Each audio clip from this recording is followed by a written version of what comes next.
பிரச்சனை இல்லாத குடும்பங்கள் உலகத்தில் இருக்கா அப்படின்னு கேட்டால் எனக்கு தெரிஞ்ச வரைக்கும் இல்லை.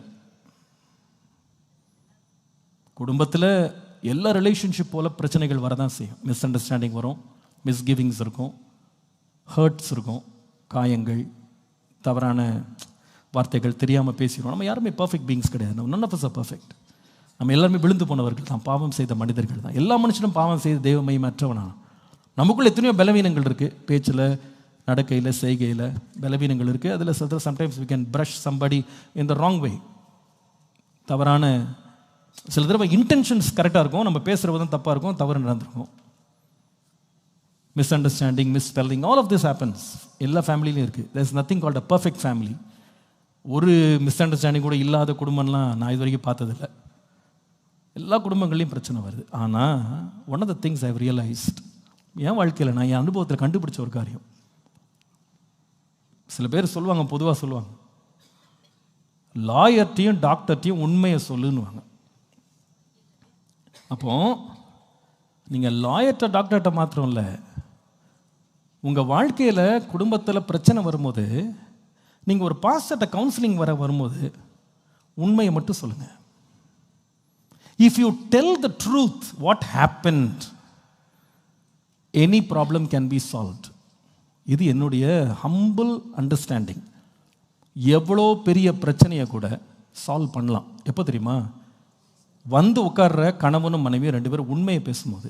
உண்மை பேசாமல் என்னைக்கு ஒருத்தர் மறைக்க ஆரம்பிக்கிறாங்களோ, you are getting big problems. Nobody can solve your problem. நான் தாழ்மையாக சொல்கிறேன், இந்த செய்தி அவங்க இப்போ கேட்டுட்டு இருந்தாலும் இருக்கலாம், பட் அவங்க இங்கே இல்லை, வெளியே போயிட்டாங்க. ஒரு ஃபேமிலி,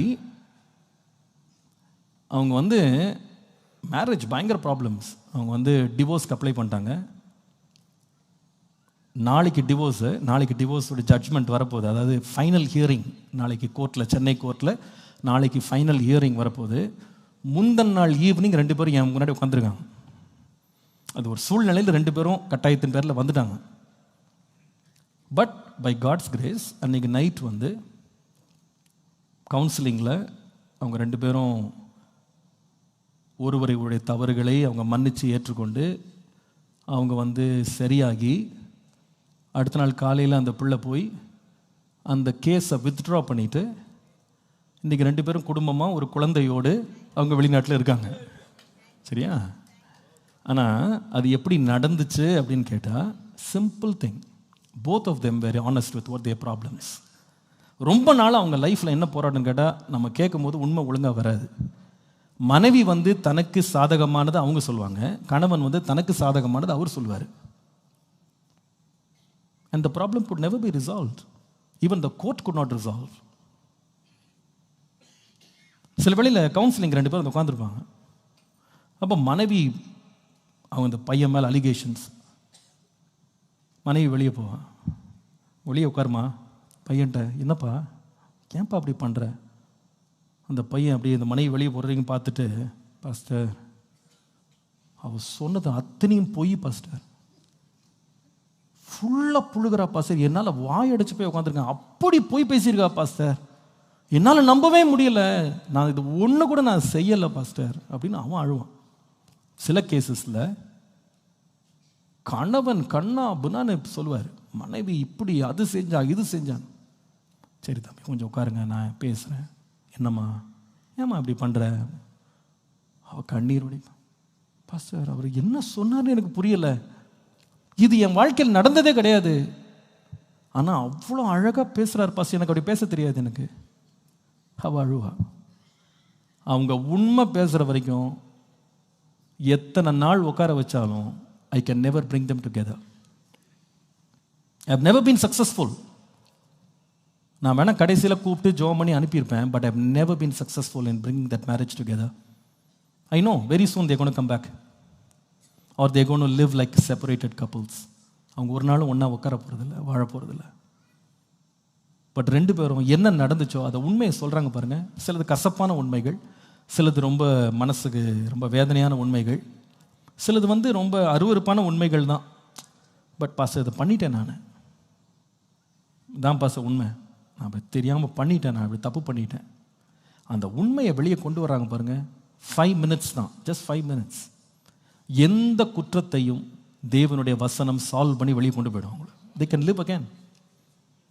தன் பாவத்தை மறைக்கிறவன் வாழ்வடைவு, அவைகளை அறிக்கை செய்து விட்டு விடுகிறவனோ இரக்கம் பெறுவான். உங்க வாழ்க்கையில் நான் உங்க அன்பா சொல்றேன், நீங்க பொய்யை வச்சுக்கிட்டு மாத்திரம் உங்க சாமர்த்தியத்தை வச்சுக்கிட்டு நீங்க குடும்பத்தெல்லாம் கட்டி நிலை நிறுத்தி கர்த்தர் ஆசீர்வாதத்தை அப்படியே வெள்ளம் மாதிரி உள்ள கொண்டு வரலாம்னு நினைச்சா உங்களை போல ஒரு ஏமாளி யாருமே கிடையாது. You are going to be gravely disappointed because the lie will not stand for a long time. உங்கள் பொய் ரொம்ப நாள் நிற்காது. அந்த பொய்க்கு அஸ்திபாரமே கிடையாது. You will fail miserably. எவ்வளவு பெரிய குற்றம் நடந்திருக்கலாங்க. Come out clean and face the music. I'm sorry I have done this. இதுதான் என் மனசில் ஓடிட்டு இருக்கு, இதுதான் என் வாழ்க்கையில் நடக்குது, நான் தப்பு பண்ணிட்டேன், என்னை மன்னிச்சுக்கங்க. Finished. End of story. In a minute you can get cleared. நீங்க இதை விட்டுட்டு நீங்க கதை சொல்லி சாமர்த்தியமா 10 பேரை நம்ப வச்சிடலாம், உங்க ஃபேமிலியை நம்ப வைக்கலாம், உங்களை சொந்தங்களை நம்ப வச்சிடலாம், உங்க குடும்பத்தாரை நம்ப வச்சிடலாம், எல்லாரும் உங்க பக்கம் அணி சேர்த்துடலாம். But you will fail. You will fail. Speak the truth, even if the truth hurts. உண்மை கசப்பாக இருந்தாலும் அது வேதனையாக இருந்தாலும் உண்மையை மட்டும் பேசுங்க. நீங்க ஒருத்தட்ட கவுன்சிலிங் போறீங்களா, உங்களுக்கு சாதகமானதெல்லாம் சொல்லி எதிர் பாலரை அல்லது உங்கள் மனைவியை கணவனை ஒரு பேட் லைட்ல காமிச்சு உங்களை நல்லவன் போல ஜோடிக்கலாம் நீங்க. But you are not doing good for your family. அதே போல கணவனுக்கும் சொல்லுவேன், speak the truth. Mistakes happen. தவறுகள் நடக்கும். நம்ம யாருமே perfect கிடையாது, including me. Don't think I am a perfect husband. It's not that I am running a perfect family. No, I have my own issues, I have my own problems, I have my own weaknesses, I have my own shortcomings. என்னுடைய வாழ்க்கையிலும் தவறுகள் நடக்க தான் செய்யுது. I have to come clean. வேணா ஒரு நாள் 2 நாள் கோவத்தில் கொஞ்சம் ஈகோவில் அப்படியே கொஞ்சம் முரண்டு பிடிக்கலாம்.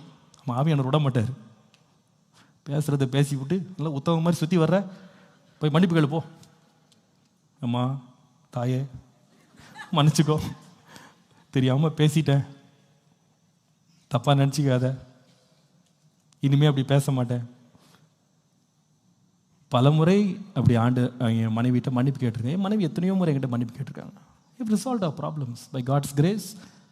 Our family is going good.